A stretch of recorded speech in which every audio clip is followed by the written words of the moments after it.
ගොඩක් ආදරෙන් ඔයාලා හැමෝම අපේ channel එකට පිළිගන්නවා.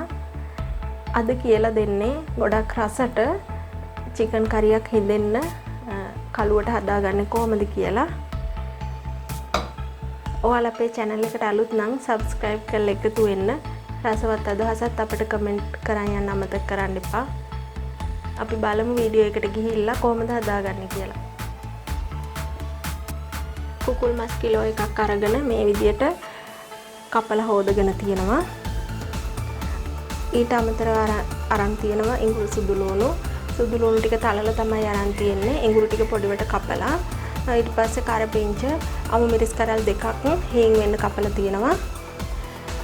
රම්ප කෑල්ලක් කරාබු නැටි 3ක් එනසල් 2ක් වසාවාසි කෑලි 2ක් කුරුඳු පොතු කෑලි 2-3ක් පොඩි කෑලි නිසා ඊට පස්සේ ලොකු ලුණු ගෙඩියකින් භාගයක් පොඩිවට කපලා තියෙනවා. ඊට පස්සේ සියඹලා ටික පෙඟෙන්න දාලා ඇට ටික අයින් කරගෙන තමයි තියෙන්නේ. සෝයා සෝස් පොඩ්ඩකුත් ඕන. සෝයා සෝස් මේස හැඳි 4ක් විතර තියෙනවා. ඊට පස්සේ ලුණු, උල්හාල්, කහ කුඩු, මිරිස් කුඩු, ගම් මිරිස් කුඩු, බෙදපු 3-5 කුඩු, පොල් තෙල්, වතුර. ඔය ටික තමයි අපට ඕන වෙන්නේ. භාජනයක් ලිපේ තියලා රත් වුණාම අපි ඒකට පොල් තෙල් එකතු කරගමු.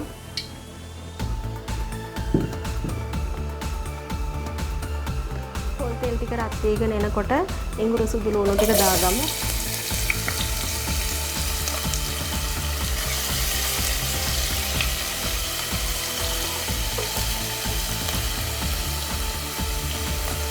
ඊට පස්සේ කුරුඳු කෑල්ල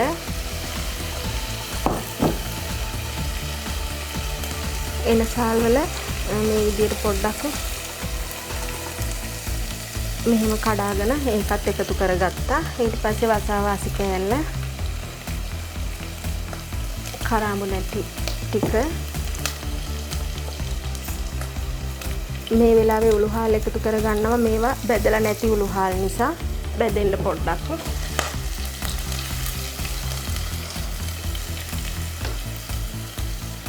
ඒකට අපි මේ දේවල් ටිකත් එකතු කරගමු. කපාගත් අනිත් දේවල් ටික.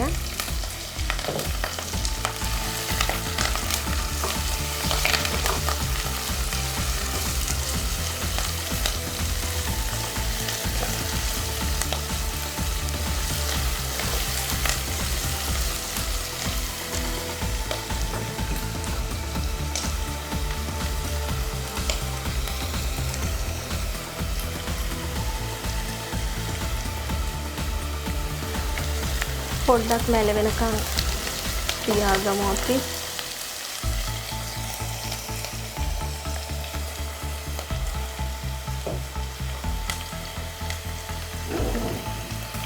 ඒ අතරතුරේ මිරිස් කුඩු එකතු කරගමු. මම මිරිස් කුඩු තේ හැන්ඩල් 2ක් දැම්මා.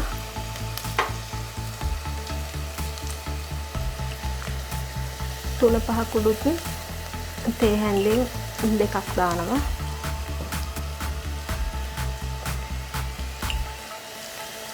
ගම් මිරිස් කුඩු තේ හැන්දක්,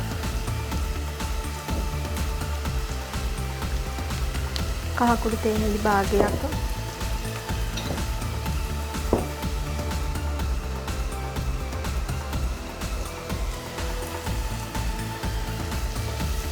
ලුණු තේ හැඳි 2ක් එකතු කරනවා. මදි වුණොත් අපි පස්සේ එකතු කරගමු. ඊට පස්සේ මේක පොඩ්ඩක් කලවම් කරලා අපි සියඹලා බොර ටිකත් එකතු කරගමු.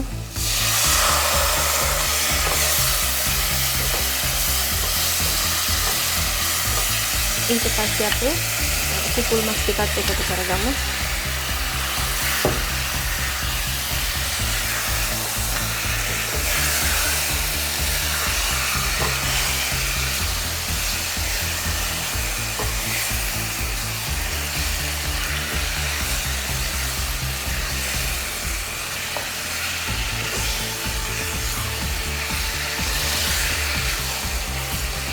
මේ විදිහට පොඩ්ඩක් කලවම් කරගන්න ඕනේ.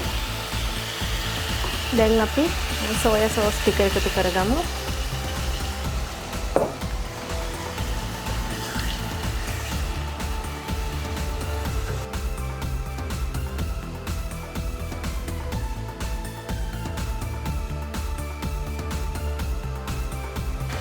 දැන් අපි ගින්දර අඩු කරලා පියනෙන් විනාඩි 4ක් 5ක් විතර වහලා උයාගමු. තාම අපි වතුර එකතු කරේ නැහැ. විනාඩි 5කට පස්සේ මම ඇරලා බලනවා.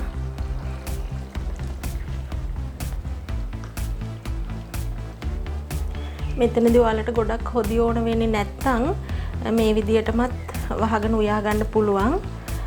මට හොදි චුට්ටක් ඕන නිසා වතුර පොඩ්ඩක් විතර එකතු කරනවා. මේ විදියට කෑලි ගානට වගේ හිටින්න වතුර දැම්මා. දැන් අපි ආය ගින්දර පොඩ්ඩක් වැඩි කරලා විනාඩි 7ක් 8ක් විතර වහලා උයාගමු.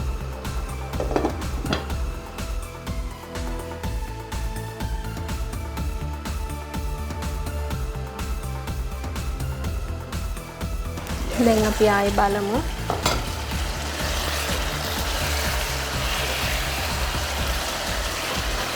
හොඳ ගානට හොඳ පාටට අපේ චිකන් එක හැදිලා තියෙන්නේ. ලුණු මදි නම් මේ වෙලාවේදී ඔයාලට ලුණු එකතු කරගන්න පුළුවනි. මීට කලින් උනත් එකතු කරන්න පුළුවන්. එහෙනම් ඔන්න දැන් රසවත් චිකන් එකක් හදාගෙන ඉවරයි. ලිප ඔෆ් කරගන්නවා. මේ වගේම තවත් අලුත් වීඩියෝ එකකින් ආයෙ හමු වෙමු.